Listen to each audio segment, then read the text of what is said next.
Hello guys, आप सब लोगों का स्वागत है श्री राम से चैनल पर। मेरा नाम मीना गोस्वामी। आप सब कैसे हैं? मैं आशा करती हूँ आप सब बहुत अच्छे होंगे। आप सबको राधे राधे, जय जय श्री कृष्ण। जैसे गाइज हम लोग पिछली क्लास में प्रत्यय पढ़कर आ रहे हैं गाइज, तो आज हम लोग पढ़ेंगे शब्द निर्माण की चौथी विधि।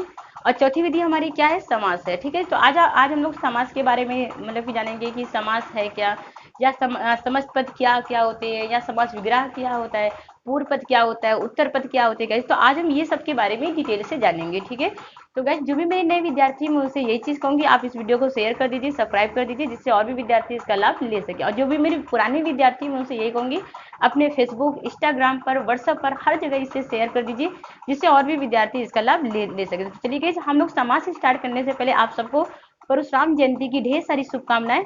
हम लोग चलते हैं अपनी क्लास की ओर। देखिए गाइज, हम लोग क्या पढ़ रहे थे? समास। आज का जो हम लोग का टॉपिक है समास है, जो आपके लेखपाल एग्जाम में बहुत ज्यादा ही पूछा जा, मतलब आपके लेखपाल एग्जाम में इसके 2-3 क्वेश्चन आ ही जाते हैं गाइस। तो आप लोग समास को बड़े ध्यान से पढ़िएगा, क्योंकि आपके समास के एक भी क्वेश्चन गलत ना हो, इसलिए आप लोग समास को बड़े ध्यान से पढ़िएगा। ठीक है, देखिए समास शब्द निर्माण की चौथी विधि है। तो यहाँ पास आप लोग लिख लीजिएगा, शब्द निर्माण की शब्द निर्माण की चौथी विधि है। कौन सी विधि है गाइस? ये चौथी विधि है, शब्द निर्माण की चौथी विधि है। ठीक है, शब्द निर्माण की चौथी विधि है। अब देखिए, जो भी मेरे पुराने विद्यार्थी होंगे तो उनको तो पता ही होगा कि पहली विधि कौन सी है आपकी, दूसरी विधि कौन सी है, और तीसरी विधि कौन सी है गाइस। तो देखिए, अब देखिए पहली विधि हमारी क्या थी, जो हम पहली विधि के बारे में, पहली विधि शब्द निर्माण की पहली विधि, शब्द निर्माण की पहली विधि क्या थी गाइस? यहाँ पास दो वर्ण होते थे, एक प्रथम स्वर का वो प्रथम वर्ण का अंतिम वर्ण लेते थे, और एक द्वितीय वर्ण का प्रथम वर्ण लेते थे। जब ये आपस में मिलते थे, इसमें जो भी परिवर्तन होता था, जो भी बदलाव होते थे गाइस, वो आपकी होती थी संधि विधि से। संधि विधि से संधि विधि से बना नया शब्द होता था। ठीक है, संधि विधि से बना नया शब्द होता था गाइस। अब दूसरी विधि हमारी क्या थी गाइस? यहाँ पास आपका उपसर्ग होता था, उपसर्ग। इसके बाद फिर आपका मूल शब्द होते थे। क्या होते थे? मूल शब्द होते थे, मूल शब्द होता था। ठीक है, जब ये आपस में मिलते थे गाइस, तो इसमें जो भी नए शब्द बनकर आते थे गाइस, तो वो मतलब कि उपसर्ग विधि से बना नया शब्द होता था। किससे होता था गाइस? उपसर्ग विधि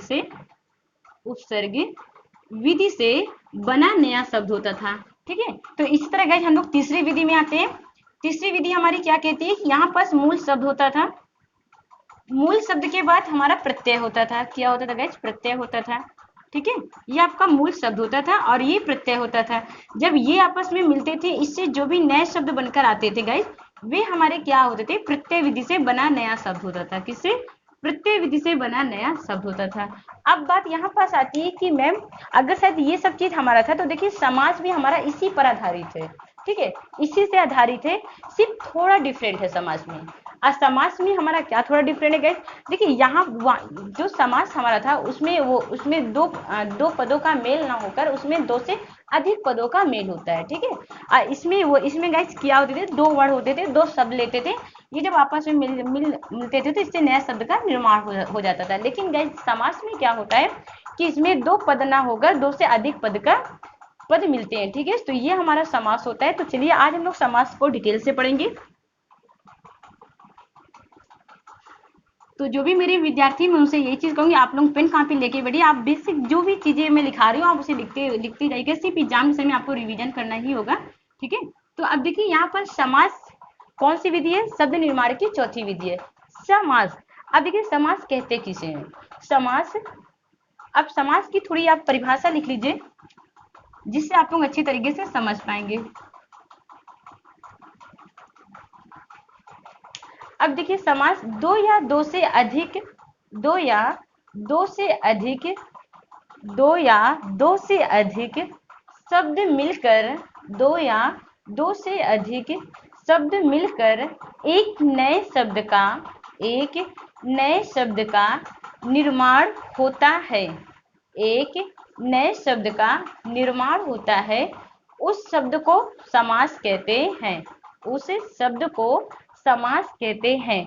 जैसे उदाहरण की आपस में बात करूं, उदाहरण से समझते हैं। यहाँ पर क्या कह रहा है? राज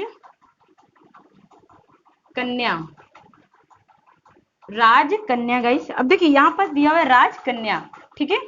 अब अगर शायद हम यहाँ पर इसका समास विग्रह करते हैं, अब ये क्या है गाइस, आपका समस्त पद है। ये गाइस क्या है, आपका समस्त पद है। अब आप लोगों के दिमाग में आ रहा होगा कि मैम समस्त पद किसे कहते हैं। देखिए अब आप लोगों के दिमाग में आ रहा होगा कि मैम समस्त पद किसे कहते हैं। राजकन्या क्या है, हमारी समस्त पद है। असमस्त पद किसे कहते हैं, तो समास विग्रह से बना नया शब्द, समास विग्रह। अब आप लोगों के दिमाग में आ रहा होगा कि मैम ये जो आप समास विग्रह की बात कर रही हैं, समास विग्रह, इसे कैसे हम पहचानेंगे कि समास विग्रह किसे कहते हैं। देखिए समास विग्रह, समास विग्रह से बना नया शब्द, मतलब समास विग्रह से एक नया शब्द बन के आता है। जैसे यहाँ पर समास विग्रह किसे कहते हैं, जैसे हमने राजकन्या को हमने क्या किया, फैलाकर लिख दिया राज की कन्या, राज की कन्या। तो इसे गाइज हम क्या कहते हैं। अब देखिए आप लोगों के दिमाग में आ रहा होगा मैम इससे क्या कहते हैं फिर, तो ये गाइज हमारा होता है समास विग्रह होता है, समास विग्रह, समास विग्रह। इसे मतलब गाइज हम क्या कहते हैं, समास विग्रह कहते हैं गाइज, ठीक है।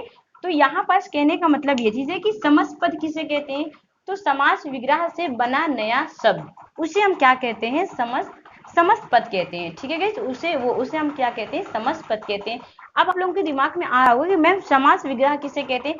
देखिए समास विग्रह मतलब कि अगर शायद समस्त पद को, ये जो आपका समस्त पद है, अगर शायद हमने इसे खोल कर या फैलाकर लिख देते हैं, तो वही गाइज हमारा क्या होता है, समास विग्रह होता है। समस्त पद को जब हमने खोल कर लिख दिया, या तो आप ये कह सकते हो फैला कर लिख दिया, जैसे राज की कन्या, राज की कन्या, तो ये मतलब गाइज हमारा क्या हो गया, समास विग्रह हो गया। मतलब समस्त पद को जब हम खोल कर या फैला कर लिख देते हैं, तो वो हमारा क्या बन जाता है, समास विग्रह बन जाता है। लेकिन देखिए अब यहाँ पर समास विग्रह से बना नया शब्द, उसे हम क्या कहते हैं, समस्त पद कहते हैं। देखिए साइड गाइज यहाँ पर समास विग्रह से बना नया शब्द, उसे गाइज हम क्या कहते हैं, समस्त पद कहते हैं। अब देखिए यहाँ पर क्वेश्चन क्या आता है कि मैं समस्त पद के अंदर कितने पद होते हैं। यहाँ पर अगर बात की जाए गाइज, पहले आप लोग समझने में फोकस करिएगा कि देखिए गाइज यहाँ पर समस्त पद के अंदर, समस्त पद के अंदर कितने पद होते हैं, तो गाइज समस्त पद के अंदर दो पद होते हैं। एक जो गाइज आपका होता है पूर्व पद होता है, पूर्व पद होता है, ठीक है, और एक आपका उत्तर पद होता है, एक आपका उत्तर पद होता है। अब आप लोगों के दिमाग में आ रहा होगा मैम हम कैसे मतलब पहचानेंगे कि ये पूर्व पद क्या है, उत्तर पद क्या है। देखिए यहाँ पर क्या दिया, पूर्व पद किसे कहते हैं, समस्त पद का पहला भाग, मतलब समस्त पद का पहला वाला भाग या पहला हिस्सा को हम क्या कहते हैं। ये आपका समस्त पद दिया हुआ है, इसका पहला वाला भाग क्या है आपका, ये क्या है गाइज, आपका पूर्व पद है, मतलब पहला पद है, पूर्व पद है गाइज। अभी पहले आप लोग समझने में करिएगा, फिर मैं आपको लिखा दूंगी, ठीक है। देखिए यहाँ पास पूर्व पद मतलब पहला पद, ठीक है। अब यहाँ पर जैसे दिया है, अब उत्तर पद किसे कहते हैं, उत्तर पद मतलब अंतिम पद, अंतिम पद, ठीक है। तो यहाँ पर जैसे आपका दिया है उत्तर पद किसे कहते हैं, समस्त पद का, ठीक है, पिछला वाला, मतलब कि पीछे वाला। अब देखिए समस्त पद है, इसका पीछे वाला भाग क्या है, ये कन्या गाइस क्या है, आपके उत्तर पद है, क्या है, उत्तर पद है, ठीक है। तो ये चीज मैं आशा करती हूँ आप लोग बहुत अच्छे तरीके से आप लोग समझ गए होंगे कि राजकन्या, ठीक है, राज क्या है, आपका पूर्व पद है, और समस्त पद का पूर्व पद क्या है, ये आपकी राज है, और समस्त पद का अंतिम पद क्या है, आपकी कन्या है, ठीक है। तो ये मतलब गाइस हुआ, अगर आपकी एग्जाम में ये पूछ लिया जाए कि समस्त पद के अंदर कितने पद होते हैं, तो दो पद होते हैं। कौन कौन से होते हैं, एक आपका पूर्व पद होता है और एक आपका गाइस उत्तर पद होता है। तो चलिए गाइस थोड़ा सा आप लोग इसे मतलब कि लिख लीजिए। यहाँ पर आप लोग हेडिंग बनाइए समस्त पद, आप हेडिंग बनाइए यहाँ पर समस्त पद, समस्त पद किसे कहते हैं। देखिए समस्त पद समास विग्रह से बना नया शब्द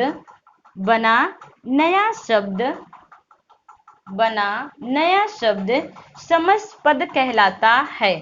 क्या कहलाता है, समास विग्रह से बना नया शब्द क्या कहलाता है, समस्त पद कहलाता है। जैसे गाइस राजकन्या हो गई आपकी, क्या हो गई, राजकन्या, राजकन्या आपकी हुई, ठीक है गाइस। तो ये मतलब गाइस आपका क्या हो गया, समस्त पद, ठीक है। समास विग्रह से बना नया शब्द समस्त पद कहलाता है। जैसे गाइस आपकी राजकन्या हो गई।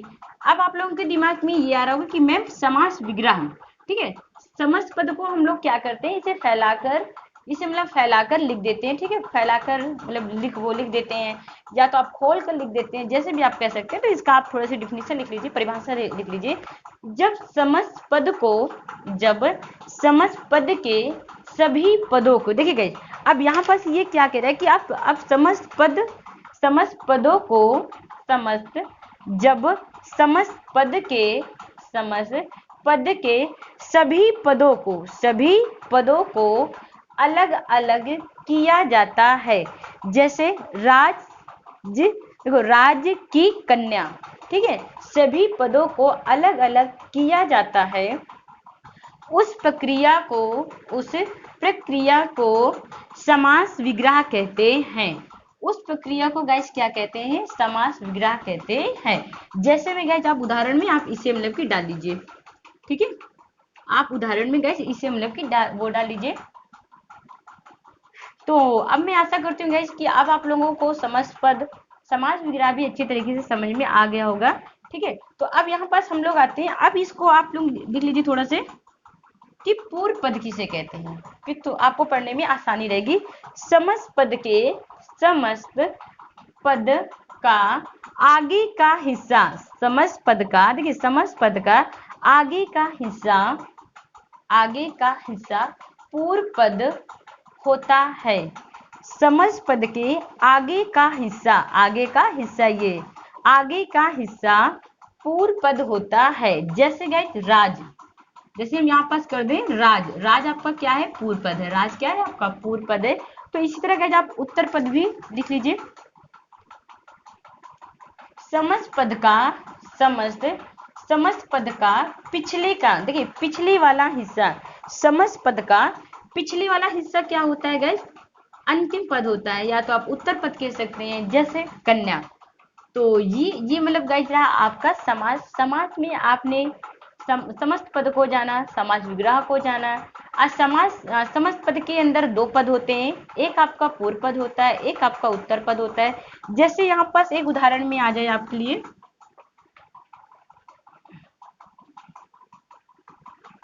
जैसे नीलकंठ में पूर्व पद कौन सा है, ये आपका पूर्व पद होता है, ये आपका उत्तर पद होता है, ठीक है। तो इस तरह गाइज आप लोग अच्छी तरीके से इसे कर पाएंगे, ठीक है। तो चलिए गाइज अब हम लोग आगे बढ़ते हैं। अब यहाँ पर जैसे दिया हुआ है आपका, अब जैसे यहाँ पर दिया हुआ है कि समास, ठीक है, समास कितने प्रकार के होते हैं, गाइज। अब यहाँ पर समास कितने प्रकार के होते हैं, देखिए समास 4 प्रकार के होते हैं, लेकिन वैसे तो हम लोग कैसे पढ़ते हैं कि 6 प्रकार के समास होते हैं, लेकिन प्रधानता के आधार पर की अगर मैं बात करूं, किसके आधार पर, प्रधानता के आधार पर की अगर शायद मैं बात करूंगा कि समास कितने प्रकार के होते हैं, समास 4 प्रकार के होते हैं। किसके आधार पर, प्रधानता के आधार पर गए, ठीक है। अगर सर मैं प्रधानता के आधार पर बात कर रही हूँ तो समास 4 प्रकार के होते हैं। कौन कौन से होते हैं गाइस, ये आपका होता है अव्ययी भाव समाज होता है। किसके आधार पर गाइस, आप मतलब वो डालिएगा, प्रधानता के आधार पर आप बगल में डाल दीजिएगा, ठीक है।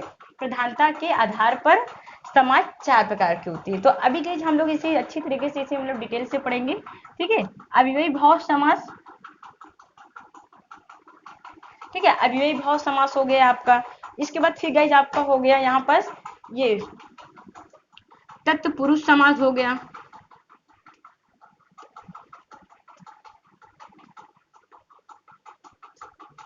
ये मतलब गाइस यहाँ पास आपका हो गया तत्पुरुष समास, ठीक है।